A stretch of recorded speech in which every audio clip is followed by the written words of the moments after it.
සුබ සන්ධ්‍යාවක් අපිත් එක්ක එකතු වෙලා ඉන්න සියලුම දෙනාට ප්‍රථමාධාර පිළිබඳව මූලික දැනුම ලබා දීමේ වැඩසටහන් මාලාවේ 3 වෙනි වැඩසටහනත් සමග තමයි ඔයාලා අද එකතු වෙන්නේ. එතකොට මේකෙදී අද දිනේ දේශනය කරගෙන යන්න සම්බන්ධ වෙන්නේ හෙද නිලධාරිණී දිලිනී වර්ණකුල සූරිය මෙනවිය තමයි අද දිනේ මෙම දේශනය පවත්වන්නේ. එතුමිය විසින් මූලික ප්‍රථමාධාර ලබා දීමේදී අපට ඉතාමත් වැදගත් වන විශේෂම අංග වන පුද්ගලයෙකුගේ ජෛව ලක්ෂණ කොහොමද හරියටම හඳුනාගන්නේ, ජෛව ලක්ෂණවල කියන්නේ මොකක්ද කියන එක පිළිබඳව වැඩිදුර දැනුවත් කිරීමක් මේ මොහොතේ කරන්න තමයි බලාපොරොත්තුව.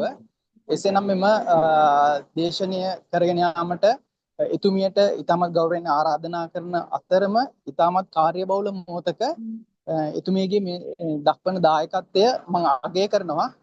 ඒ සඳහා එතුමියට ස්තුතියත් පුද කර සිටිනවා. එහෙනම් දිල්නිමිස් පටන් ගන්න. හරි.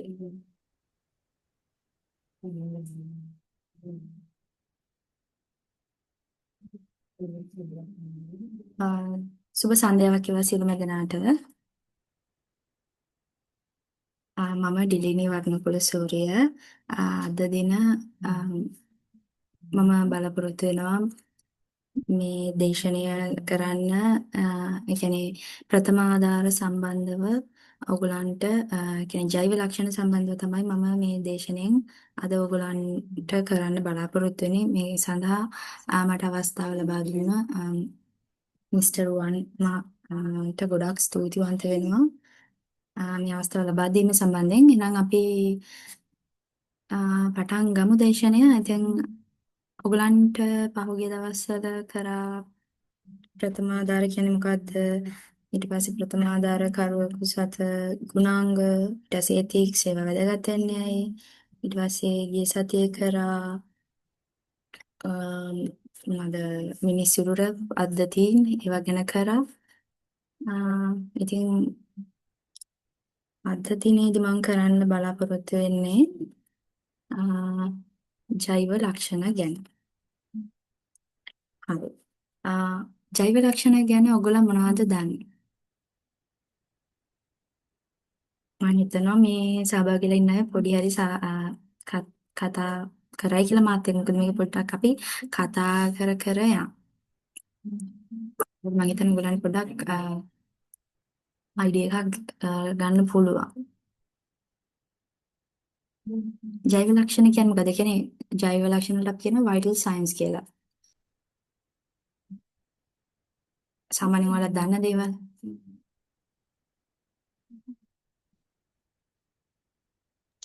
ශරීරයේ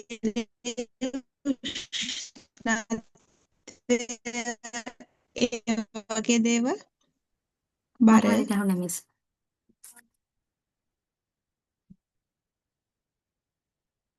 මොකද්ද?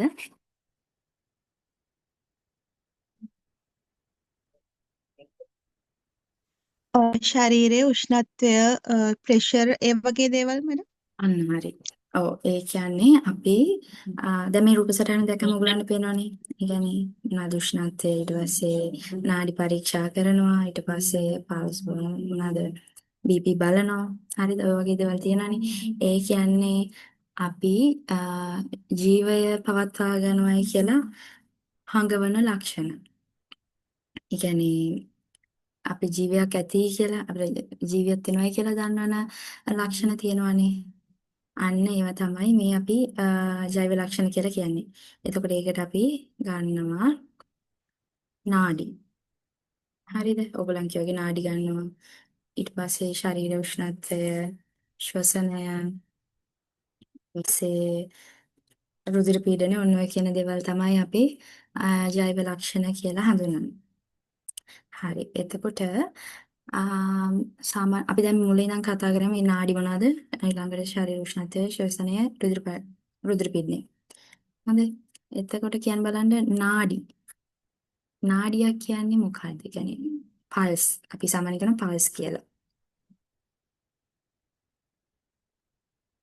ඔයගොල්ලන් පල්ස් කියන වචනේ අහලා ඇතිනේ නේද? pulse rate.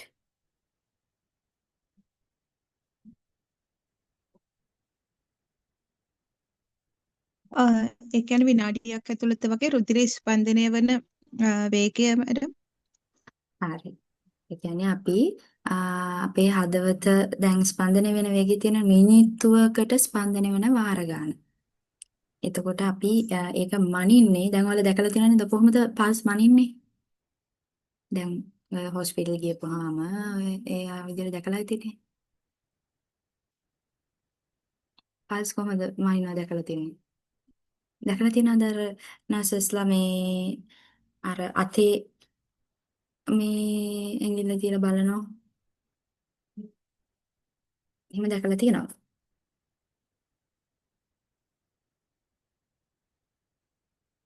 කියන අතට ඇඟිලි 3ක් තියලා වගේ චෙක් කරනවා මිනිත්තුවක් ප්‍රමාණය බලලා.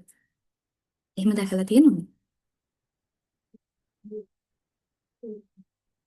හරි. මේකෙදි අපි කරන්නේ නාඩිය කියන්නේ අපි නාඩියක් කිව්වෙ මොකද්ද? හෘද ස්පන්දනය මිනිත්තුවකදී සිදුවෙන වාර ගන්න. එතකොට අපි ඒක මනින්නේ ඒ කියන්නේ දැන් දමනය කරහා රුධිරය ගලා යනකොට ඒක දැන් අස්තියක් මතින් ගමන් කරද්දී තමයි අපිට මේක දැනෙන්නේ. දැන් උගලන් ගත්තොත් මගේ වීඩියෝ ඔන් කරොත් ඔයගලන්ට පේනවද? පේනවද මාව?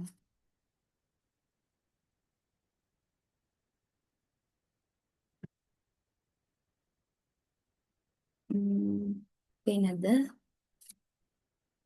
නෑ මැඩම් පේන්නේ පේන්නේ නේ ඉන්න බලන්න.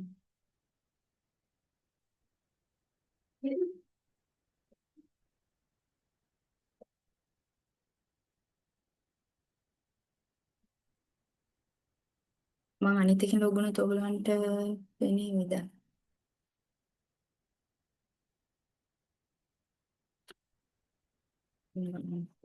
ඉතින් අදින ඊට කාලයක් මදි.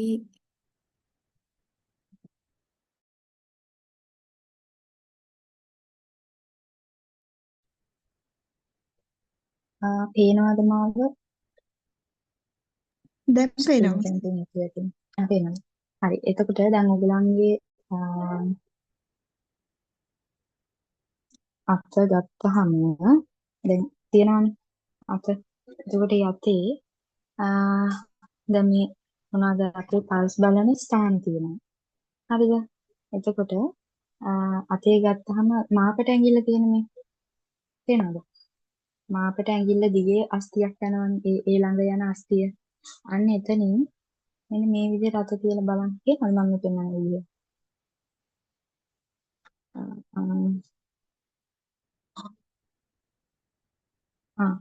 පේනවද? මෙන්න පේනවා මේ මිස්. ආකාරයට. බලන්න ඔයගලනුත් කියලා ඔයගලන්ට දැනනවාද කියලා ඔයගලන්ගේ පල්ස් රේට් එක නිකන් අත තිබ්බහම එතන තියන්න ඕන මෙහෙම ඇඟිලි 3ක්. හරිද? ඇඟිලි 3ෙන් තියලා මැද ඇඟිල්ල තද වෙන්න තියන්න. අනිත් දෙක අඩුවෙන් මැද ඇඟිල්ල චුට්ටක් තද වෙනවා වගේ තියන්න.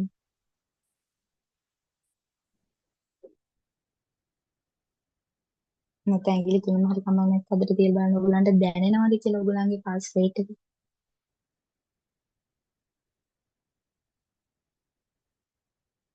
දැනෙනවද?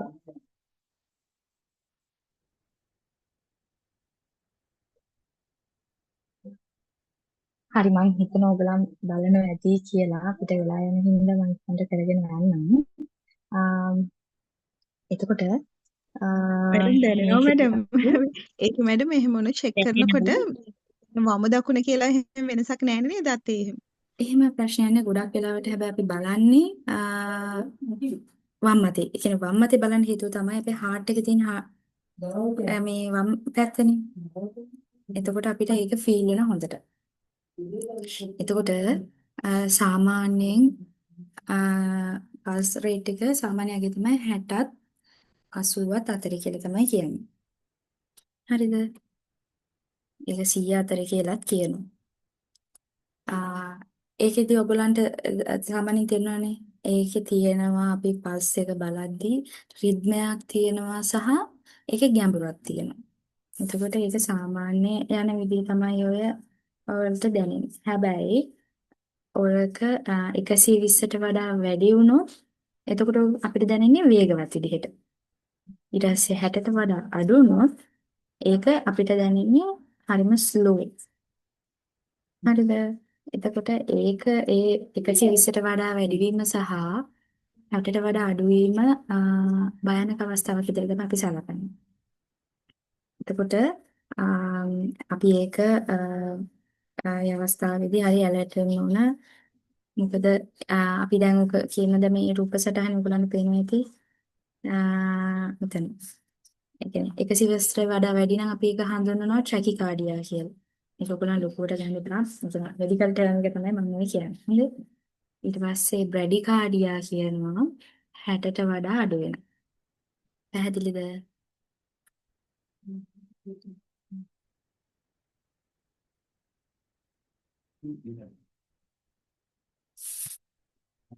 හරි. අපේ නාඩි ස්පන්දන වේගය වෙනස් වෙන අවස්ථා තියෙනවා. දැන් අපි හිතමු අපි මොනවා හරි කියන්නේ එක්සර්සයිස් කරලා හරි එහෙම නැත්නම් දුවලා ඇවිල්ලා වේගෙන් ඇවිදලා හරි ඇවිල්ලා આવොත් ඔයගොල්ලන්ගේ චෙක් කරලා බලුවොත් පල්ස් ඒක වේගවත් විදිහට තමයි දැනෙන්නේ. හැබැයි ඒක රෝගී අවස්ථාවක් නෙමෙයි. ඒක අනතුරුදායක අවස්ථාවකුත් නෙමෙයි. ඊළඟට ඔයා කෝපය ඊට පස්සේ දැඩි චිත්ත වේගී අවස්ථාවක් තිබ්බොත් අනේ ඒක ඒ අවස්ථාවෙත් ඔයගේ හෘද ස්පන්දන වේගය වැඩි. ඊට පස්සේ අපි සෞඛ්‍යමය පැත්තෙන් ගත්තොත් ඔයා විජලනය වෙලා යනවා. ඒ කියන්නේ වතුර බීලා නැත්නම් වැඩි. ඊට පස්සේ ඔයා අසාධාරණ අවස්ථාවක් තියෙනවා නම් ඊට පස්සේ ඔයා ස්ට්‍රෙස් ඉන්න. ඊට පස්සේ විවිධ අප්‍රිය වර්ග තියෙනවා. වාගේ හෘද ස්පන්දනය ඊට පස්සේ ඒක දේවල් තියෙනනේ. අන්න ඒ වගේ අවස්ථාවලදී ඔයාගේ නාඩි වේගය අඩු වැඩි වීම සිද්ධ වෙන්න පුළුවන්. ස්ක්‍රීන් එක පේනවද?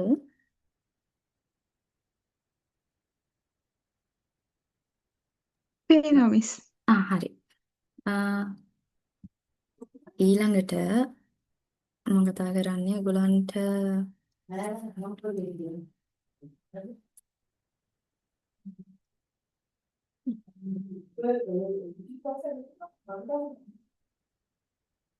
පොඩි බෑග්ග්‍රවුන්ඩ් එකකින් පොඩි සද්ද ඇහෙයි. ඒක පොඩ්ඩක් ගණන් ගන්න එපා. හරි. එතකොට පල්ස් පොයින්ට් මේ තියෙන්නේ අර මං කියවි බලනවා කියලා. එතකොට මේ තමයි රේඩියල් පල්ස් එක. ඒ කියන්නේ අපි කියන්නේ අරීය දමනය. ඔතනින් තමයි බලන්නේ සාමාන්‍යයෙන්. මේ මම පෙන්නන කර්ස් එක යනවා පේනවද? මේකෙත් ඒ විදිහට තමයි තියෙන්නේ.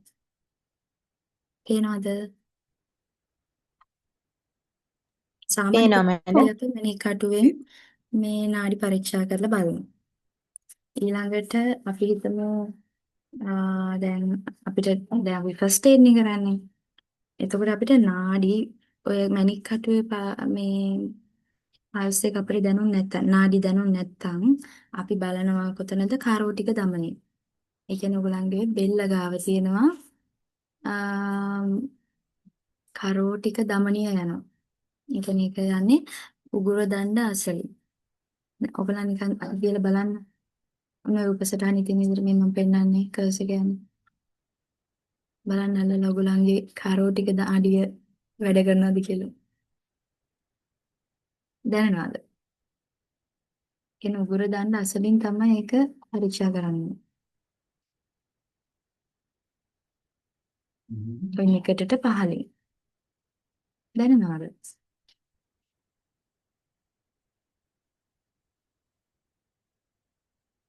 අපි දැන් මේ PDF එක එවනවනේ. එතකොට මේක බලලා හරි ඔයගොල්ලෝ මේවා කරගන්න ඒ කියන්නේ ඒක ප්‍රැක්ටිස් වෙන්න පුළුවන් නම් මොකද මේක හරිම වැදගත් ෆස්ට් එයිඩ් කෙනෙක් විදිහට. මොකද අපි විශේෂයෙන්ම පල්ස් බලන්න ඕන අපි හදිසියේ patient කෙනෙක් වැටිලා හිටියා කියනකො එතකොට එයාගේ අපි මුලින්ම බලන්න ඕන patient response කරනවද කියලා.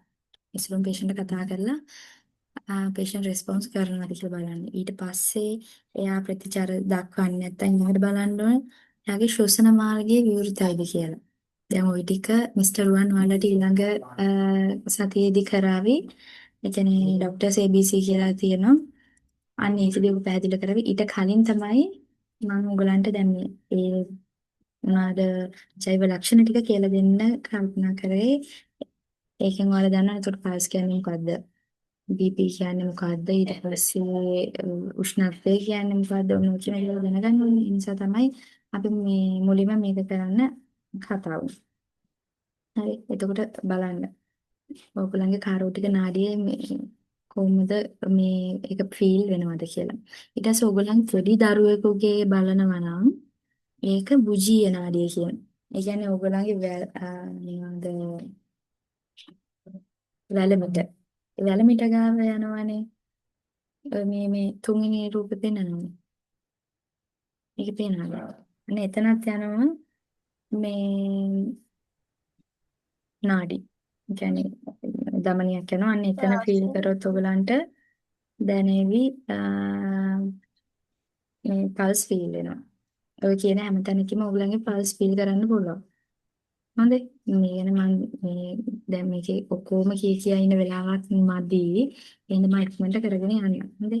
උදේට චූලි බබාලගේ බලනවා අනිවාර්යෙන්ම එයාගේ මේ වැලමිට ගාව තමයි පල්ස් බලන්නේ. පැහැදිලිද?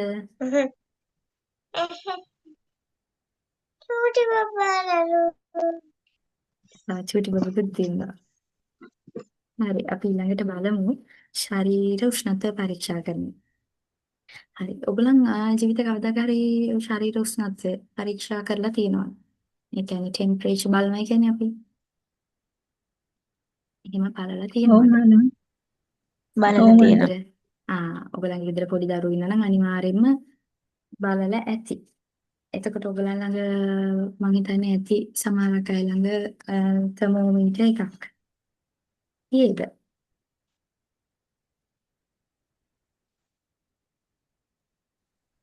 තියනවාද?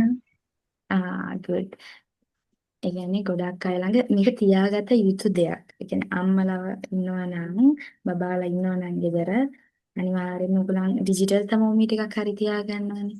අපි බලමු දැන් මොනවද මේ මොකද්ද මේ ශරීර උෂ්ණත්වය කියන්නේ. ඊට පස්සේ කොහොමද උෂ්ණත්වය පරීක්ෂා කරන්නේ? ඒ තර්මෝමීටර්ස් වර්ග මොනවාද? අන්න ඒ ටික මම දැන් ඔයගොල්ලන්ට කතා කරනවා. හොඳයි. ඉතින් ශරීර උෂ්ණත්වය කියන්නේ ශරීරයේ පවතින උෂ්ණත්ව ප්‍රමාණය තමයි අපි ශරීර උෂ්ණත්වය කියන්නේ. එතකොට ඒක ශරීරය තුළ නිපද වෙන තාපය හා ශරීරයෙන් පිට කරන තාපය අතර වෙනස තමයි මේකදී අපි බලන්නේ. හරි. දැන් අපිට මේ ශරීර උෂ්ණත්වය යාමනය කරගෙන සමතුලනය කරගන්න ඕන වෙද්දී මොකද්ද කරන්නේ? දැන් අපිට ලොකු සීතලක් දැනෙනවා නම් මොකද්ද වෙන්නේ ඇඟට?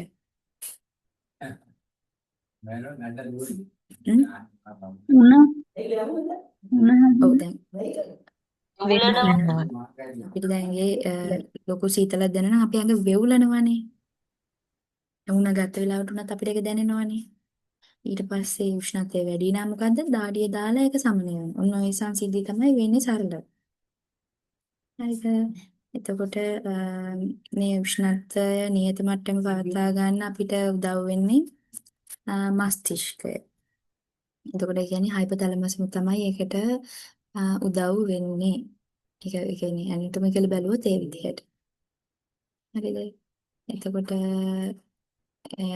මේ තියෙන ස්ලයිඩ් එකේ විදිහට ඒ කියන්නේ අර කලින් කිව්ව ටික තමයි ඔය තියෙන්නේ. හරි. ඒ කියන්නේ අපි දාඩිය දාලා උෂ්ණත්වය පහළ දානවා. ඊට පස්සේ අර වේවුලලා හැම ශරීර උෂ්ණත්වය වැඩි කරන ඔය විදිහට. හරි. ඊට පස්සේ ශරීර උෂ්ණත්වය වෙනස් යති සාධක වෙනවා. පුද්ගලයාගේ වයස අනුව ඊළඟට ස්ත්‍රී පුරුෂ භාවය අපි ව්‍යායාමය හා විවේකීව සිටින අවස්ථාවල ඊට අපි චිත්ත වේගී අවස්ථාව. කියන්නේ අපි කෝපයෙන් ඉන්නවනම් ඒ වෙලාවට උෂ්ණත්වය වෙනස් වෙනවා ඊළඟට අපි රිලැක්ස් එකේ ඉන්නවනම් එතකොටත් වෙනස්. හරි ඊට පස්සේ ආසාදන තත්ත්වය තියෙනනේ අපිට. ඒ අවස්ථාවවලදීත් වෙනවා ඒ කියන්නේ උෂ්ණත්වය වෙනස් වෙනවා ඊළඟට තයිරොක්සින් හෝමෝනය ශ්‍රාවය වීම අනුවත් වෙනස් වෙනවා. එතකොට අපි ශරීර උෂ්ණත්වය මනිනවා මෙන්න මේ තියෙන්නේ සෙල්සියස් අංශක වලිනුයි ෆැරන්හයිට් වලින්. එතකොට ඔයගලන්ගේ නෝමල් තර්මෝමීටර් එක කියන්නේ මර්කරි තර්මෝමීටර් එකක් තිබ්බේ. අර රසදිය ගඳක් තියෙන එක ඔයගලන් දැකලා තියෙනවද? තර්මෝමීටර් එක.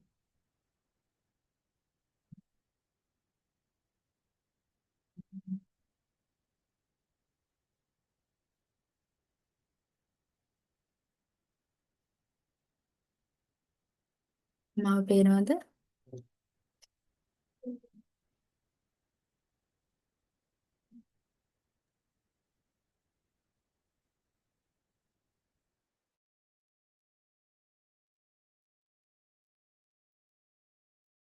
පේනවද මාව? ඔව් දැන් පේනවා මැඩම්. මේ තර්මෝමීටර් එක දැකලා තියෙනවද ඔයගොල්ලෝ? පේනවද පැහැදිලිව? ඒ කියන්නේ මේක තමයි රසදිය උෂ්ණත්වමානය කියන්නේ. හරිද? එතකොට මේකේ රසදිය කඳක් තියෙනවා. ඊට පස්සේ ක්‍රමාංකණය කරලා තියෙනවා. එතකොට ඒක තියෙනවා සෙල්සියස් අංශක එක පැත්තක අනිත් පැත්තේ මොනවාද ෆැරන්හයිට්. හරි. එතකොට අපි ඒකෙන් අපි දක්වලා තියෙන්නේ සෙල්සියස් අංශක නම් සාමාන්‍යයෙන් 37. හරිද? ඒක ඔය තර්මෝමීටර් එකේ මාක් කරලා තියෙනවා. ඒ කියන්නේ රසදිය උෂ්ණත්වමානය. ඊට පස්සේ ෆැරන්හයිට් නම් ඒක 98.6ක් විතර තමයි දක්වලා තියෙන්නේ. එතකොට අපේ දැන් ශරීර උෂ්ණත්වය වැඩි නම් අර ඔය තර්මෝමීටර් එකේ තියෙනවා රසදිය කඳ තියෙනනේ. අනේක ඔය සාමාන්‍යයෙන් ඉහළට යනවා. එතකොට අපි කියනවා මැඩම් අපිට සෝරි මැඩම්. ඔව් කියන්නේ. මැඩම් සවුන්ඩ් එක එක්කෝ වෙනවා. පොඩ්ඩක් පැහැදිලිව දෙන්න. sorry. දැන් හරිද? පැහැදිලිද? හරි මැඩම් දැන් හරි. හරි sorry. දැන් අර මම පෙන්නන උෂ්ණත්වමානය ඒකෙදි ඒ පෙන්වුවේ රසදිය උෂ්ණත්වමානය. එතකොට ඒකේ බලමු මේ පහළ ස්ලයිඩ් එක ඇති.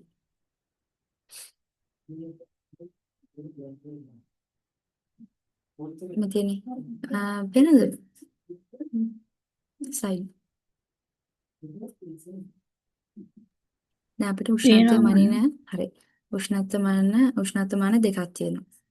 එතකොට එකක් තමයි මුඛ උෂ්ණත්වමානය. ඒක මෙන්න මේ වගේ දිග. ඒ කියන්නේ මර්කරි එකක් නම් මෙනවා කියන්නේ. හොඳේ. එතකොට ඒක දිගයි. මේක තමයි අපි අතට හරි ඊට පස්සේ ඕන අපිට කටේ දිව යටින් තියන්න පුළුවන්. ඊට පස්සේ ඒ විදිහට ඒ කියන්නේ අත යට කියන්නේ කිහිල්ල යට තියන්න. හොඳේ. ඊට පස්සේ අනිත් එක තමයි බුදි උෂ්ණත්වමානය. ඒක ඇවිල්ලා මේ වගේ බල්බ් එකක් වගේ තියෙනවා.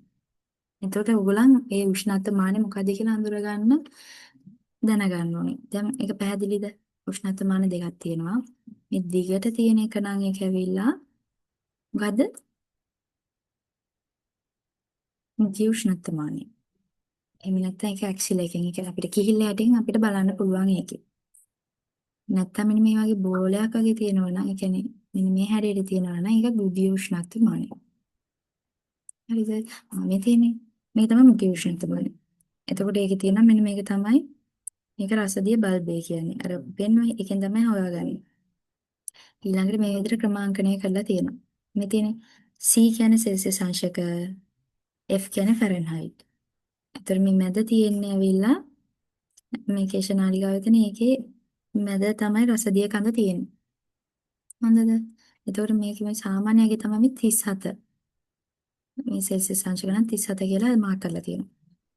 ඊට පස්සේ ඒක ෆැරන්හයිට් වලින් නම් දැන් මෙතන තියෙන බලන්න 94 මෙතන ඒක දෙකෙන් ඒ කියන්නේ දෙකට තමයි තියෙන්නේ. හරි 94 96 98 ඊළඟට මෙතනින් මේවා දෙකෙන් දෙක.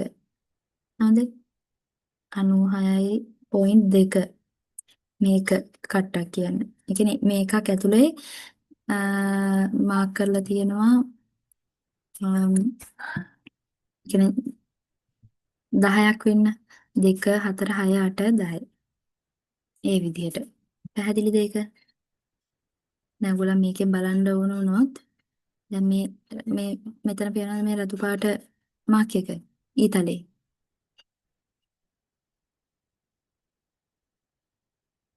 පේනවද?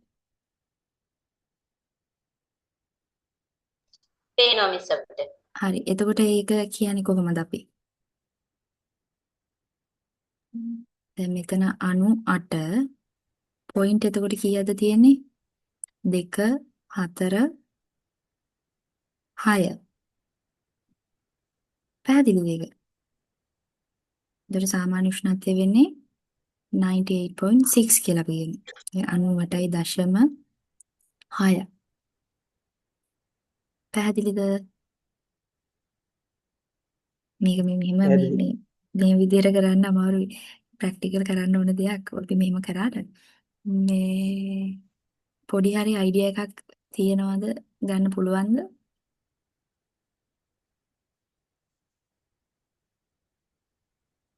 ඔය හැම එකකම කියන්නේ ඊළඟ එක මිස් කරලා තියෙනවනේ. ඒ මිස් කරලා තියෙන තැන මේ ඉර ටිකක් දිගට තියෙනවා. හොඳයි ඊළඟ එකනේ ඊළඟ එක දැන් 98.6 8 ඊට පස්සේ මෙතන ඇවිල්ලා 99 තමයි වෙන්නේ 99 ඊට පස්සේ ආයෙ 100 තියෙනවා දැන් ඔයගොල්ලන්ගේ උෂ්ණත්වය වැඩි නම් ඔන්න ඔය ඉහළට යනවා ඒතකොට ඔයාලට කියන්න දෙන අපි හිතමු 100.2 නම් මෙන්න මේ හරිය කර්ස් එක තියෙන්නේ අන්නේ හරිය වගේ තමයි අපිට දකින්න වෙන්නේ ඒතර දැන් ඕක ඔය කියවන්න ඔයගොල්ලන් ගොඩ දෙනෙක් දන්නේ නැහනේ ඒ නිසා තමයි ගොඩක් අය කොහොමද ඩිජිටල් තර්මෝමීටර් එකට යන්නේ. මේකනේ ගොඩක් අය ළඟ තියෙන්නේ නේද? ගෙවල් වල බහුතරය භාවිතා කරන එක මොකද ඕක තිබ්බහම ඔන් කරලා අතන ඔය මේ ස්ක්‍රීන් එකේ වැටෙනවා තියෙන මේ උෂ්ණත්වය. ඒක හැබැයි වැටෙන්නේ සෙල්සියස් අංශ වලින්. ඒතර 34ට වඩා වැඩි නම් ඔන්න අපි උණයි කියලා කියනවා. මේක පැහැදිලිද?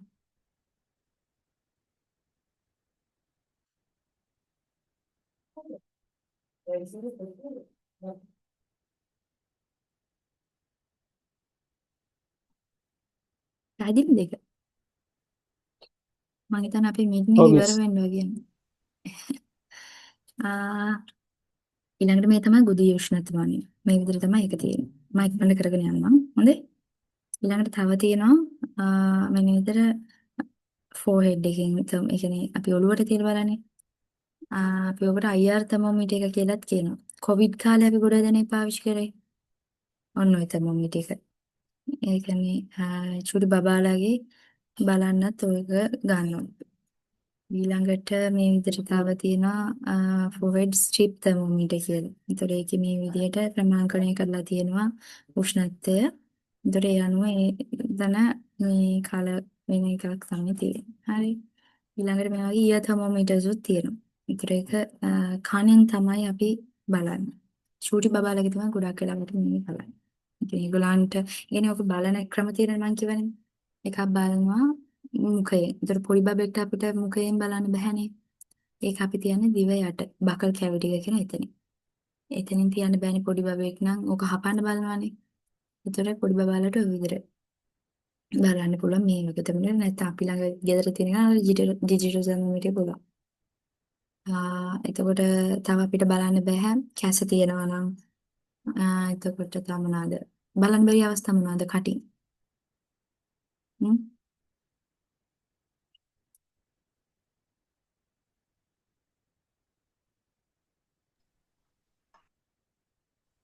අපිට කැස තියෙනවා නම් ඊට පස්සේ වමනේ යනවා නම් අනේ වගේ අයගේ ඔය කටින් බලන්න බෑ. ඊට පස්සේ අපි patient unconscious නම් ඒත් බලන්නේ නැහැ. හරි ඊළඟට අපි බලමු මොනවාද ශ්වසනය. ශ්වසන වේගය. ශ්වසනය කොහොමද පරීක්ෂා කරන්නේ? මේක දන්නවද?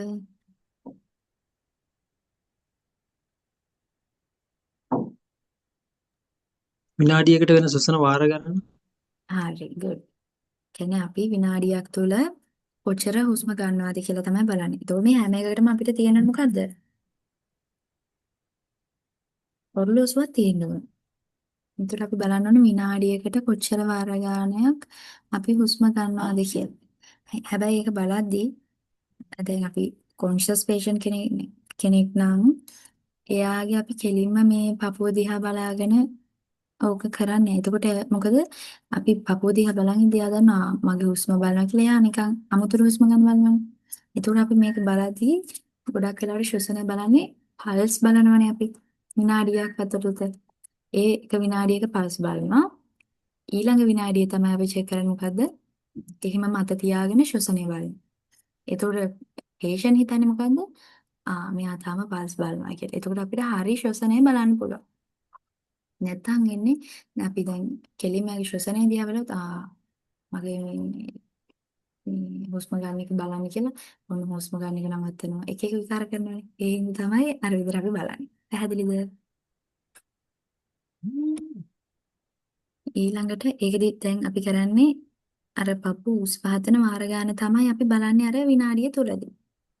ඒක පැහැදිලිද? පැහැදිලි මිස්. හරි. ඒතර ඒක සාමාන්‍යයෙන් වෙනවා 12ත් 20ත් අතරේ. ඔයගොල්ලන් ළඟ ඉන්න කෙනෙක්ගේ අද චෙක් කරලා බලන්න. හොඳද? විනාඩියක් ඇතුලේ ඔච්චර වාර ගණනක් හුස්ම ගන්නවද කියලා. එතකොට ඒකේ තියෙනවා ශ්වසනයේදීත් වේගයක් තියෙනවා, රිද්මයක්, ක්‍රමවත් බව, ගැඹුරක් තියෙනවා. හොඳයි.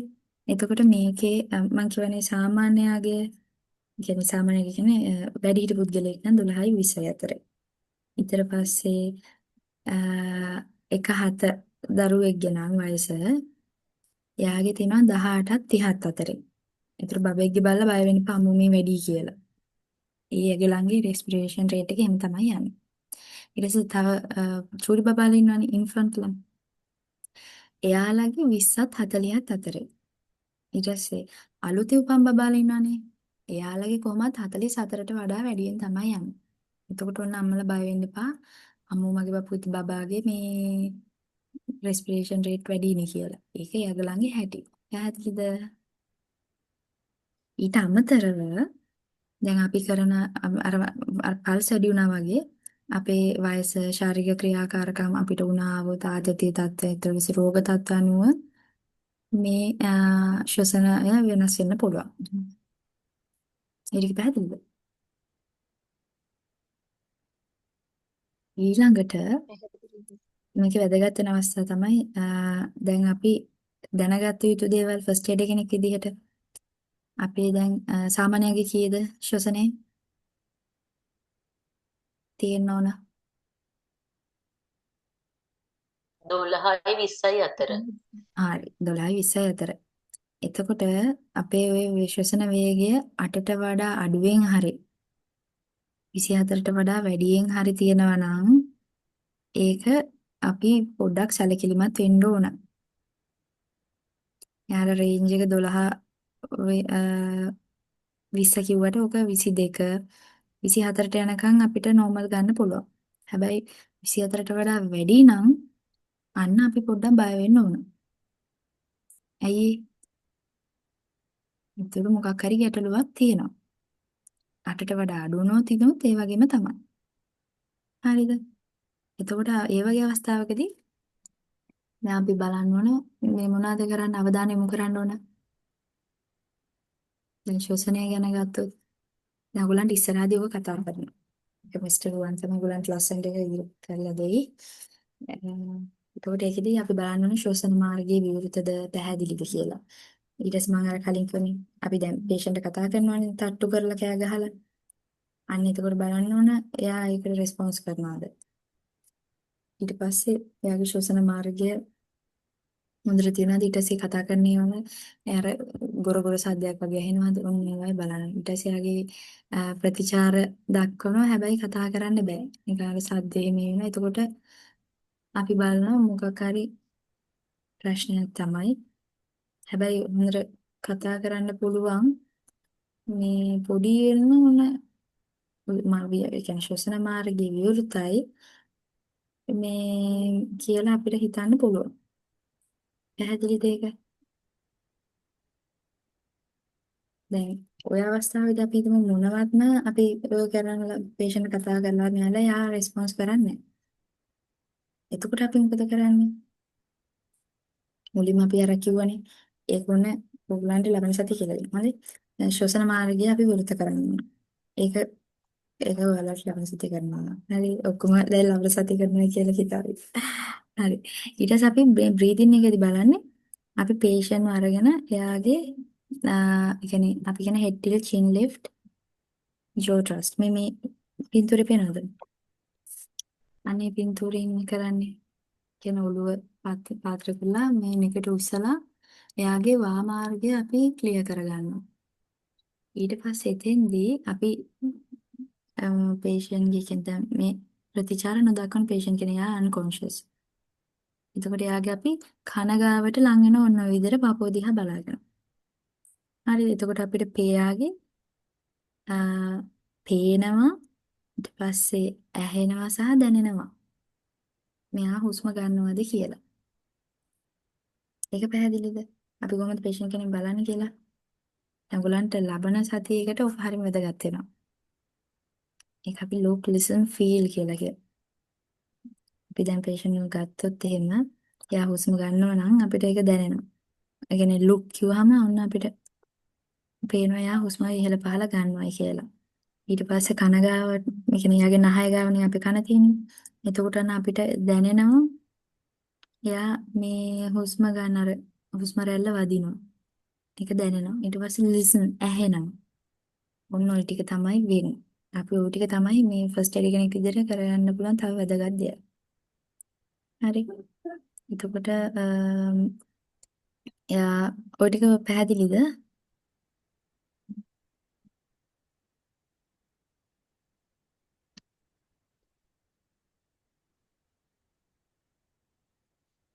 මං ඉස්සරහට යන්න දෙන්නම්.